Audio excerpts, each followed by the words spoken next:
बांकुड़ा जिला press club की पहल पर विश्वविख्यात पत्रकार रामानंद चट्टोपाध्याय की 160वीं जयंती बड़े सद्भाव के साथ मनाई गई।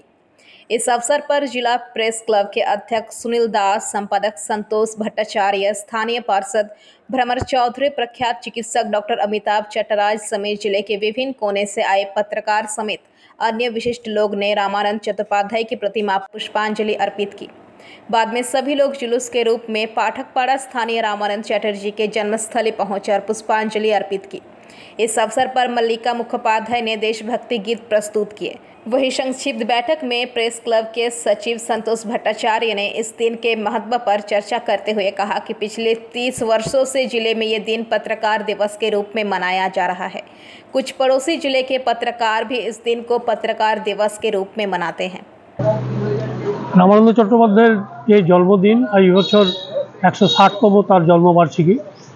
আমরা দীর্ঘ প্রায় 30 বছরের উপর বাংলা ডিস্ট্রিক্ট প্রেস ক্লাবের উদ্যোগে রামানন্দ চট্টোপাধ্যায়ের এই জন্মদিনটি জেলা সাংবাদিকরা সাংবাদিক দিবস হিসাবে পালন করে আসছি। আজও আমরা সাংবাদিক দিবস হিসাবে এই দিনটি উদযাপিত করছি। আমাদের এখানে রামানন্দ চট্টোপাধ্যায়ের যে মূর্তি রয়েছে এখানে আমরা মাল্যদান করে শ্রদ্ধাঞ্জলি জানাবো। জেলার বিভিন্ন প্রান্তের সাংবাদিকরা এই অনুষ্ঠানে উপস্থিত প্রতি বছর থাকেন, এবারেও রয়েছেন, আসছেন।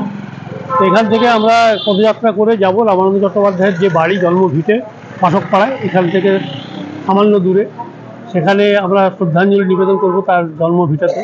এবং তারপরে আমাদের ডিস্ট্রিক্ট প্রেস ক্লাবের যে ভবন রামানন্দ চট্টোপাধ্যায় নামাঙ্কিত রামানন্দ চট্টোপাধ্যায় স্মৃতি ভবন, তার সামনে যে রামানন্দ চট্টোপাধ্যায়ের মূর্তি রয়েছে সেখানে আমরা মাল্যদান পর্ব করব এবং একটি সংক্ষিপ্ত আলোচনা হবে তার রামানন্দ চট্টোপাধ্যায়ের জীবনের উপরে। তিনি যে দেশ মাতৃকার জন্য লড়াই করলেন, তিনি যে একজন সমাজ সংস্কারক, সেই কথাটা আমরা ভুলে যাই। আমরা শুধুমাত্র তিনি একজন সাংবাদিক সম্পাদক এইটাই মনে রাখি যে তিনি প্রবাসী এবং মডার্ন রিভিউ পত্রিকা সম্পাদনা করেছিলেন, এই জন্যই তিনি বিশ্বখ্যাত। কিন্তু আমরা জানি যে রামানন্দ চট্টোপাধ্যায় শুধু সম্পাদক বা সাংবাদিক ছিলেন না, তিনি অত্যন্ত মেধাবী ছাত্র ছিলেন। যখন বাঁকুড়া বঙ্গবিদ্যালয় এবং জেলা স্কুলে পড়াশোনা করেছেন, অত্যন্ত মেধাবী ছাত্র, বরাবর প্রথম হয়েছেন, বিশ্ববিদ্যালয়েও প্রথম স্থান অর্জন করেছেন। সুতরাং এইরকম একজন মেধাবী ছাত্র শুধু সম্পাদনা, সাংবাদিকতা এবং অধ্যাপনার কাজে যুক্ত ছিলেন এমনটা নয়, তিনি ছাত্রাবস্থা থেকেই গরিব, দুস্থ, অনাথ মানুষদের যাতে সেবা করা যায় তার একটা মানসিকতা তৈরি হয়েছিল এবং এখান থেকেই পরবর্তীকালে কলকাতায় গিয়ে সেটা অব্যাহত ছিল। তিনি যে বৃত্তি পেতেন, ছাত্রবৃত্তি, সেই ছাত্রবৃত্তির টাকায় তিনি দুস্থ ছাত্রদের সাহায্য করতেন এবং তার নিজের জেলায় কলকাতা থেকে বাঁকুড়াতে যারা দুস্থ অনাথ তাদের জন্য মায়ের মাধ্যমে তিনি সাহায্য পাঠাতেন।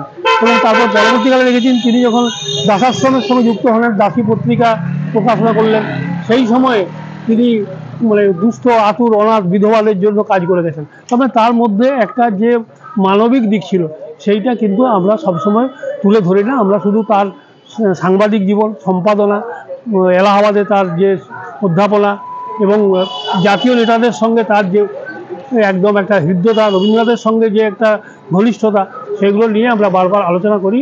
তার যে নারীদের প্রতি যে সম্মান জানানো, নারীদের যে তিনি চেয়েছিলেন যে স্বাবলম্বন না হলে নারীরা তা আত্মনির্ভর হবে না, এই কথাটা তিনি বলেছিলেন এবং সেটার জন্য চেষ্টা করে গেছেন। আমরা তাই আজকে তার বিভিন্ন দিক নিয়ে এখানে স্মরণ করব, তাকে শ্রদ্ধা জানাবো। আমরা চাই জেলা জুড়ে নয়, রাজ্য জুড়ে নয়, সারা দেশ জুড়ে আজকের দিনটি সাংবাদিক দিবস হিসাবে পালন করা হোক, এইটাই আমাদের কামনা। তার বাড়ি এই দিকের জন্য আপনারা বাড়ি বাড়ি জানিয়েছেন, এখনো পর্যন্ত সে ভগ্ন দশায় পড়ে আছে, কি বলবেন? রামানন্দ চট্টোপাধ্যায় যেটা জন্মভিটে, সেটা তো আমরা কথা বলেছিলাম যে হেরিটেজের জন্য একসঙ্গে বাঁকুড়া 3টি স্থান হেরিটেজের জন্য প্রস্তাব এখান থেকে জেলা পৌরসভা বা জেলা প্রশাসনে পাঠানো হয়েছিল, আমরা শুনেছি। এবং তার 2টি যোগেশচন্দ্র বিদ্যানিধি এবং রামকিঙ্কর বেজ, এই 2টি হেরিটেজ ঘোষণা হয়েছে। কিন্তু রামানন্দ চট্টোপাধ্যায় যার পত্রিকায় যোগেশচন্দ্র বিদ্যানিধি তার জীবনের অসংখ্য লেখা লিখেছেন, সেই যোগেশচন্দ্র রায় বিদ্যানিধির বাড়িটা হেরিটেজ ঘোষণা হলেও এখনও পর্যন্ত রামানন্দ চট্টোপাধ্যায়ের বাড়িটি ঘোষণা হয়নি হেরিটেজ হিসাবে। রামকিঙ্কর বেদ, যিনি রামানন্দ চট্টোপাধ্যায়ের হাত ধরে শান্তিনিকেতনে গেছিলেন, তার বাড়ি হেরিটেজ হিসাবে ঘোষণা হয়েছে, রামানন্দ চট্টোপাধ্যায়ের হয়নি। আমরা যেটুকু শুনতে পাচ্ছি যে ওখানে রামানন্দ চট্টোপাধ্যায়ের পরিবারের লোকজন থাকেন, মানে তার ভাইয়ের বা তার অন্যান্য পরিবারের বংশধররা সেখানে থাকেন। তাদের সঙ্গে আমি কথা বলে যেটুকু জেনেছি যে তারা চান না যে এটা হেরিটেজ হোক। হেরিটেজ হলে তারা ঠিকভাবে কী হবে, মেনটেন হবে, তারা মানে এখানে তাদের যারা রয়েছেন বসবাস করছেন। बांकुड़ा से अनूप रॉय की रिपोर्ट, PVTV न्यूज़।